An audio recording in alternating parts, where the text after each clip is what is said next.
Kejahatan yang dilakukan para orang kaya rasanya memang sulit diterima oleh akal sehat, termasuk untuk kasus yang terjadi di Denmark pada tahun 2017 lalu. Ada seorang jurnalis perempuan telah menjadi sasaran predator seksual yang diwawancarainya di dalam kapal selam pribadi milik pelaku. Di kedalaman laut, tanpa ada celah untuk melarikan diri, jurnalis yang dikenal dengan nama Kim Wall itu dianiaya, diserang, bahkan tubuhnya oleh Peter Madsen, seorang penemu dan pengusaha asal Denmark. Bagaimana kasus ini bisa terjadi? Apakah setelah kematiannya, Kim Wall mendapatkan keadilan? Atau justru karena pengaruh Peter membuatnya harus menghadapi kematian yang memilukan? Kali ini, kita akan menelusuri kisah tragis dari jurnalis hebat tersebut.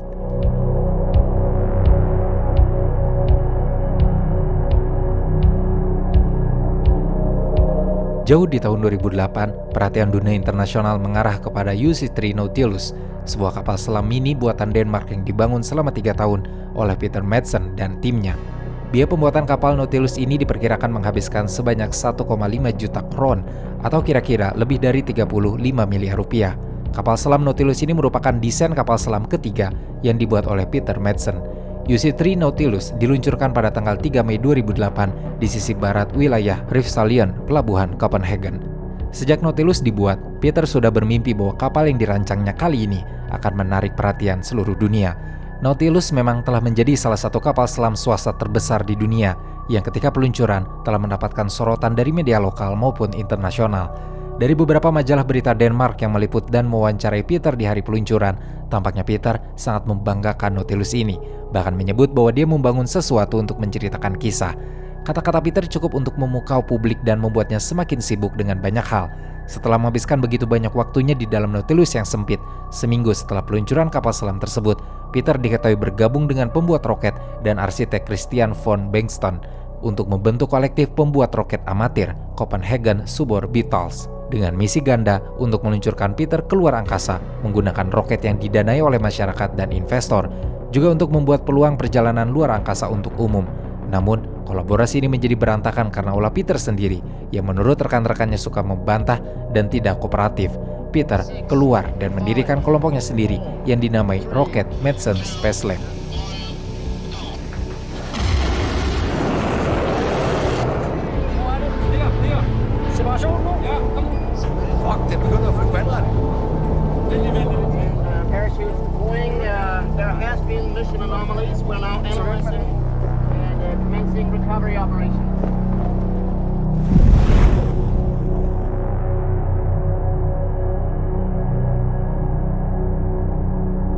Diketahui pada bulan Maret 2017, setelah drama panjang dalam karir dan persaingan Peter Madsen, dia melakukan kontak pertamanya dengan Kim Wall yang memang saat itu sedang meliput cerita-cerita tentang perlombaan luar angkasa di Denmark untuk dipublikasikan di majalah-majalah besar seperti New York Times, The Atlantic, The Guardian, Vice, dan Harper's Magazine, serta banyak lagi lainnya. Sebagai seorang jurnalis internasional, sepak terjang Kim Wall tampaknya cukup militan dan dia sangat tertarik dengan berita yang disebutnya arus bawah pemberontakan.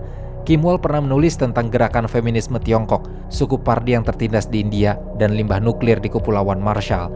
Di tahun 2017, ketika Kim Wall memilih untuk menulis kisah tentang persaingan Rocket Madsen dan Copenhagen Suborbital, sebenarnya mereka tidak hanya saling mengenal, tapi juga bertetangga. Kim Wall saat itu memang sedang menetap di distrik Rifsalion, Copenhagen, tinggal bersama pacarnya yang orang Denmark. Ketika Kim meninggal, usianya baru 30 tahun. Dia lahir di Trelleborg, Swedia pada tahun 1987 dari pasangan Joachim Wall dan Ingrid. Kim Wall lahir dengan nama lengkap Kim Isabel Fredrika Wall, tumbuh menjadi seorang perempuan yang berbakat dan tangguh. Setelah lulus sekolah, Kim Wall melanjutkan studinya di Universitas Lans yang ada di Swedia. Lalu di tahun 2011, dia berhasil lulus dari jurusan Hubungan Internasional di London School of Economics and Political Science. Selama masa studinya tersebut, Kim Wall pun belajar di Universitas Beijing dan dalam tahap belajar bahasa Mandarin. Studinya berlanjut dan sekali lagi, Kim Wall menempuh pendidikan di program Magister yang sangat ketat di Columbia University School of Journalism. Menurut kesaksian teman-temannya di Columbia University, sosok Kim Wall adalah yang terbaik di kelas mereka dan Kim pernah meraih beasiswa serta penghargaan atas prestasinya. Sebagai jurnalis, Kim Wall pun terbilang hebat sepak terjangnya. Dia menjadi reporter lepas yang bekerja untuk media cetak, video, radio, dan media berdurasi panjang. Liputannya bergerak di seputar isu gender, budaya populer, identitas, dan kebijakan luar negeri. Pekerjaannya sebagai jurnalis ini membuatnya melakukan perjalanan ke berbagai tempat di dunia, bahkan tempat berbahaya sekalipun. Kim diketahui pernah pergi ke Sri Lanka, Uganda, Haiti, India, Marshall Island, lalu pernah menyelinap masuk ke Korea Utara. Tulisannya dimuat di Harper Magazine, New York Times, Foreign Policy, Atlantic, Time, Slate, Vice, dan The Guardian. Kim Wall juga telah dianugerahi penghargaan Hanselmed untuk reportase digital terbaik atas karyanya di Exodus untuk tulisan reportase tentang uji coba nuklir dan perubahan iklim di Marshall Island. Sementara Peter Madsen, dia adalah pria Denmark kelahiran 1971 yang tumbuh dari pasangan Annie dan Carl Madsen. Orang tuanya berpisah ketika Peter berusia 6 tahun, di mana Peter mengikuti ibunya, sampai akhirnya dia memutuskan sendiri untuk kembali bersama sang ayah. Minatnya terhadap roket dan kapal selam merupakan minat yang Peter kembangkan dari ayahnya. Sudah sejak sekolah dasar, Peter menunjukkan minat pada pembuatan roket.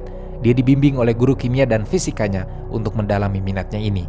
Peter berhasil membuat dan meluncurkan roket pertamanya di tanggal 3 Mei 1986. Roket itu setinggi 1 meter. Modelnya dibuat berdasarkan ICBM MX Peacekeeper milik Amerika dan dibuat di bengkel ayahnya. Roket pertama buatan Peter berhasil mencapai ketinggian 100 meter sebelum akhirnya jatuh tanpa melukai siapapun. Ayah Peter meninggal di saat usianya 18 tahun dan Peter memutuskan tinggal sendiri di rumah ayahnya sambil terus bereksperimen untuk membuat roket-roket terbaru sambil berkonsultasi dengan para insinyur. Peter bergabung dengan klub Rocket Dance Amateur Rocket Club atau yang disingkat DARK di Copenhagen, tetapi kemudian bermasalah dengan para anggota klub yang tampaknya tidak begitu menyukai sikap Peter. Menurut informasi yang ada, Peter tidak menyelesaikan pendidikan formal apapun, tapi dia mengambil banyak kursus untuk pengelasan dan teknik pembuatan kapal selam. Sebagai individu, semangat dan antusiasme Peter sangat mengesankan, walaupun seringkali juga memicu konflik dengan orang lain. Tapi setidaknya, dia berhasil meyakinkan banyak orang, organisasi, dan perusahaan untuk mendanai gaya hidupnya, serta mendukungnya membuat berbagai hal. Peter diketahui telah menikah pada bulan November 2011 di balai kota Copenhagen, tapi identitas istrinya hingga saat ini masih dirahasiakan dari dan oleh media. Namun yang jelas, setelah Peter didakwa atas kasus pembunuhan, istrinya menceraikannya. Peter pun terungkap sering mengunjungi pesta-pesta fetis. Dia menikah lagi dengan seorang aktivis oposisi Rusia Mauritius bernama Jenny Kurpen pada tanggal 19 Desember 2019. Tapi kemudian mereka bercerai pada 7 Januari 2022. Selain kehidupan pribadi dan asmaranya, perlu diketahui kalau Peter memang seorang yang sangat berbakat. Dia telah membangun 3 kapal selam, yaitu UC-1 Freya, UC-2 Kraka, dan UC-3 Nautilus. Peter juga membuat wahana peluncur satelit nano menggunakan investasi Ventura. Lalu dia membuat roket di laboratorium miliknya sendiri, tapi roket tersebut gagal diluncurkan.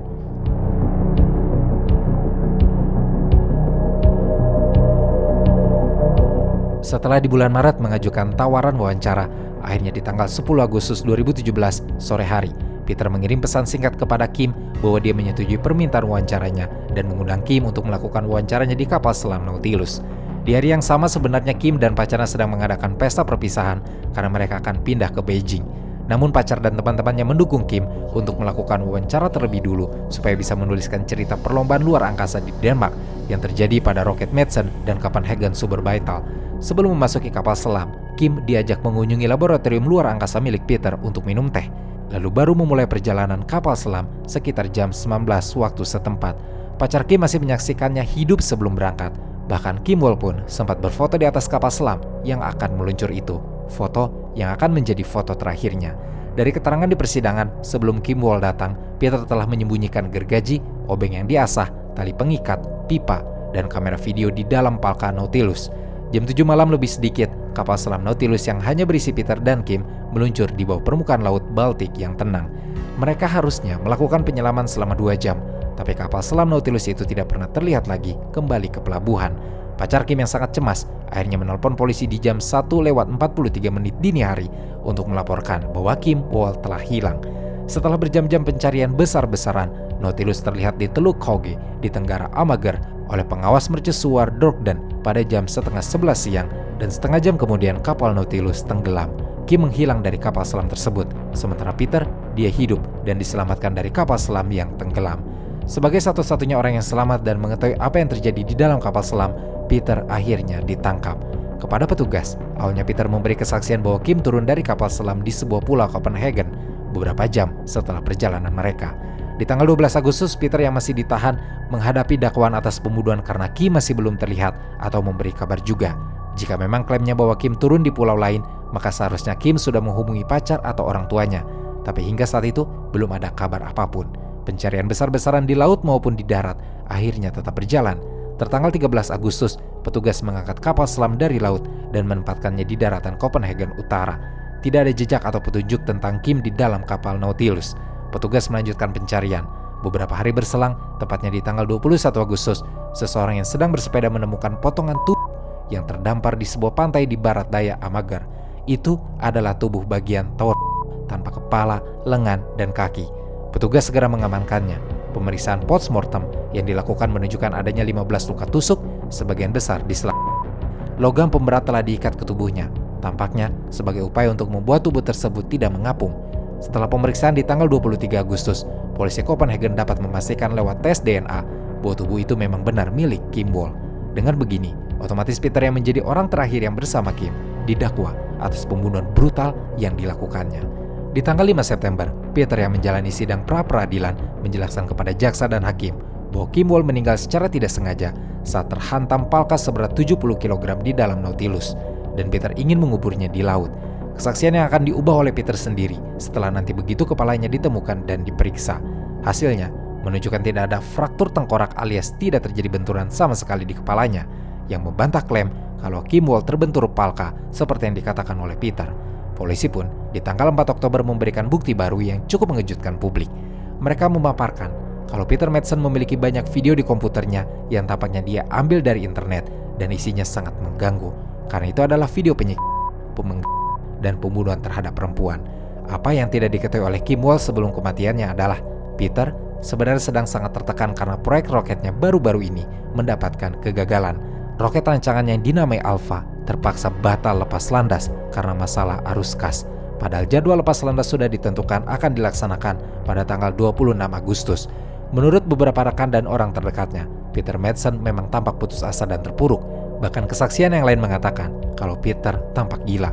Anehnya mereka juga kemudian melihat bahwa di hari Peter mengajak Kim Wall berlayar, Peter terlihat berjalan dengan penuh percaya diri dan seperti memiliki tujuan besar. Di ranselnya ada sebuah gergaji yang mencuat. Kesaksian ini menjadi sangat penting untuk membenarkan tuduhan bahwa Peter memang sudah merencanakan penyerangan dan pembunuhan terhadap Kim Wall sebelumnya. Polisi juga kemudian menemukan di riwayat pencarian internet Peter bahwa dia mencari informasi dengan istilah serta kata kunci kepala, gadis, dan penderitaan pada malam sebelum kejadian. Pencarian itu tampaknya membawa Peter untuk mengakses video tentang pemotongan. Ada dugaan kalau Peter melihat ini sebagai sebuah kesenangan dan hiburan. Polisi pun menemukan hard drive Peter yang isinya histori pencarian untuk kepala, hukuman fatal terhadap wanita, bersama dengan arsip video penyiksaan, dan dengan semua itu, pemeriksaan mental terhadap Peter dilakukan. Sementara pencarian terhadap tubuh Kim Wall menunjukkan banyak perkembangan baru. Di tanggal 7 Oktober, polisi mengumumkan kepada pers kalau mereka sudah menemukan kepala, 2 kaki, serta 1 plastik berisi baju milik Kim Wall dan sebuah pisau sehari sebelumnya berkat bantuan anjing pelacak mayat. 6 hari kemudian, sebuah gergaji yang tampaknya menjadi alat pun ditemukan di dalam air. Di tanggal 22 November, lengan kiri Kim Wall pun ditemukan oleh penyelam di Laut Selatan Copenhagen. Sementara lengan kanannya ditemukan pada tanggal 29 November oleh penyelam di Laut Selatan, ibu kota Denmark. Polisi masih berusaha untuk mencari ponsel Kim dan Peter yang hilang, serta kemungkinan telah dibuang ke laut. Namun pencarian ponsel dihentikan pada tanggal 12 Januari 2018 dengan hasil yang nihil. Persidangan mulai berjalan untuk menentukan vonis. Madsen menghadapi dakwaan atas pembunuhan, dan penanganan mayat yang tidak etis. Peter sendiri mengaku bahwa karena dia tidak bisa mengeluarkan mayat Kim Wall dari kapal selam, akhirnya dia berkata bahwa mayat tidak layak mendapatkan penghormatan khusus. Sebenarnya hingga saat ini, penyebab kematian Kim Wall tidak dapat dipastikan. Menurut para penegak hukum, hanya Peter yang mengetahui apa yang menyebabkan kematiannya. Seorang ahli patologi forensik telah memberikan kesaksian di persidangan yang berlangsung pada tanggal 22 Maret 2018, di mana dia mengatakan memang kemungkinan besar Kim Wall dibunuh dengan cara dicekik atau karena hasil autopsi menunjukkan tanda-tanda bahwa saluran udaranya telah tersumbat, entah karena tekanan di leher atau ada faktor lain. Namun, ini hanya kemungkinan yang timbul melihat dari tanda dan bukti yang ada. Tetap saja, penyebab pasti kematiannya tidak diketahui. Sebelumnya Peter sudah memberi kesaksian yang berbeda-beda. Salah satunya adalah karena keracunan gas di dalam kapal selam. Jaksa ingin memastikan ini kepada ahli, tapi ahli patologi dan petugas kroner pun membantah hal ini. Paru-paru Kim Wol tidak menunjukkan tanda-tanda kekurangan oksigen atau karena menghirup gas beracun. Tidak ada juga sedikit pun tanda-tanda di tubuhnya yang menunjukkan kalau Kim Wol terkena panas yang menyengat. Kalau pernyataan Peter tentang gas beracun itu memang benar, sudah pasti akan ada tanda di paru-parunya, serta luka bakar tingkat 2 hingga 3 di tubuh karena terkena gas. Penyebab kematiannya cenderung lebih condong pada kemungkinan tenggorokan karena memang ada beberapa luka di bagian leher dan kepala. Masalahnya, petugas pun kebingungan untuk menetapkan penyebab kematian utama karena tubuh Kim Wol sudah cukup lama terendam di air dan sebagiannya sudah membusuk. Sementara itu, penjelasan terhadap luka-luka di tubuh Kim Wol mengatakan sebagian luka tusuk dan sayatan dibuat menjelang waktu kematiannya. Itu serangan yang terjadi saat Kim masih hidup. Beberapa yang lain terjadi saat Kim sudah meregang nyawa. Luka tusukan itu dapat dipastikan disebabkan oleh berbagai alat runcing yang mungkin dipakai oleh Peter. Selama 10 hari proses pengadilan yang tersebar selama 4 minggu, para hakim akhirnya mendengarkan kesaksian yang serius, aneh, mengejutkan, dan membingungkan dari para penggemar roket, ahli kapal selam, ahli patologi forensik, dan kelompok bawah tanah seksual Copenhagen, termasuk seorang saksi dari The Black Society, sebuah kelompok beda di mana Peter pernah bergabung dengan mereka. Kesaksian-kesaksian yang ada membentuk potret Peter sebagai seorang pemimpi gila, penemu jenius, kutu buku yang mencintai teknologi dengan tekad untuk memecahkan rekor dunia di bidang kapal selam, serta perjalanan ruang angkasa, serta seorang pria yang terobsesi secara seksual dengan film-film yang menampilkan penyiksa dan wanita. Setelah persidangan rumit yang panjang dan memakan waktu, di tanggal 25 April, Peter dijatuhi hukuman penjara seumur hidup atas 3 dakwaan yang diberikan padanya. Peter sempat mengajukan banding atas hukuman yang diterimanya, tapi di tanggal 26 September 2018, Pengadilan Tinggi Denmark Timur menolak banding dan memperkuat hukumannya. Sebelumnya ketika Peter mendekam di penjara di bulan Agustus 2018, Peter diserang oleh narapidana lain yang berusia 18 tahun dan harus dirawat di rumah sakit. Saat itu sedang ada pembuatan dokumenter tentang kasusnya, di mana Peter mengakui kalau dia benar-benar telah membunuh Kim Wol, walaupun dia tidak mau menceritakan bagaimana dia membunuh dan membunuhnya. Peter sempat berupaya melarikan diri dari penjara di tanggal 20 Oktober 2020 lalu dengan mengancam dan menyandera seorang sipir penjara menggunakan benda yang tampaknya mirip pistol dan melarikan diri dengan memakai ikat pinggang yang dia klaim sebagai sabuk bom. Ulahnya tersebut membuat regu pejinak bom akhirnya dikerahkan dan Peter dikepung serta ditangkap kembali oleh polisi sekitar 500 meter dari penjara. Peter kembali dibawa ke penjara setelah kejadian ini dan diberi hukuman tambahan sebanyak 21 bulan.